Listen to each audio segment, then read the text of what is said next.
One question, too, with regard to Senator Grassley. He said that one reason he's investigating you is because you were raising $1 million to give to another minister, Kenneth Copeland, to celebrate 40 years of ministry.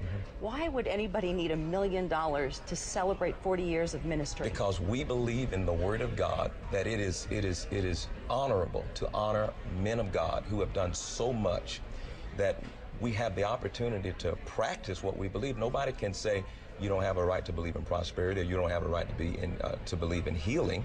But because of the First Amendment, we have the opportunity to take what we believe in the Word of God, and we believe in strongly honoring these men of God. You think Jesus Christ would roll around in a Rolls Royce? I think he would have. He rode around on a donkey that no man ever rode. Don, final thoughts? I'm out.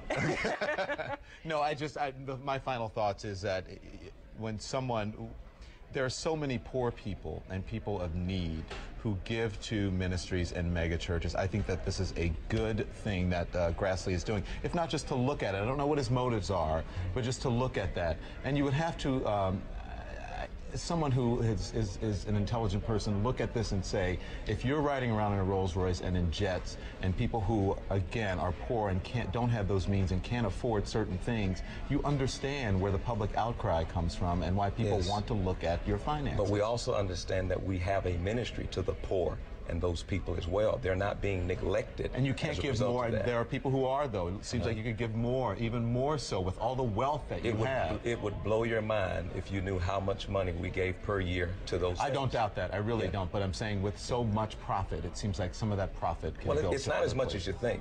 You know, for example, I mean, there's sometimes we actually don't meet our budget to be able to do some of the things that need to be done. But there's one thing that we do. It's not like... So if you don't meet the budget, then why did they approve to buy Rolls Royce? Yeah. Well, again, I didn't approve it.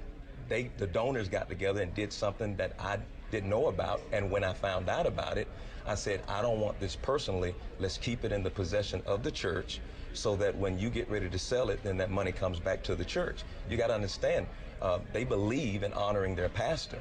I'm coming in from South Africa, and boom, I'm just as surprised as anybody. Yeah. You say we'll be blown away by the numbers that you give to your charities. Will you make that public as Senator Grassley comes forward and asks for these documentations? Will you say we give X amount to this charity, X amount to this charity? We've already done that. In fact, I left a document with the very man you talked about from Morehouse of the amount of money that we have given thus far in ministering to people in the community. And you asked my final thoughts. I do have to say this because we have to move on. Yes. We asked everyone involved in this to come out and to have the opportunity to be interviewed on CNN. You're the only one. You're the only one. So I thank you for being candid. You're welcome, sir. Thank you for coming on Appreciate CNN it. today. Thank you. All right. Thank you. And we're going to be talking live with Senator Charles Grassley on his probe of the megachurch's finances. He's going to join us in the 3 o'clock Eastern hour right here in the CNN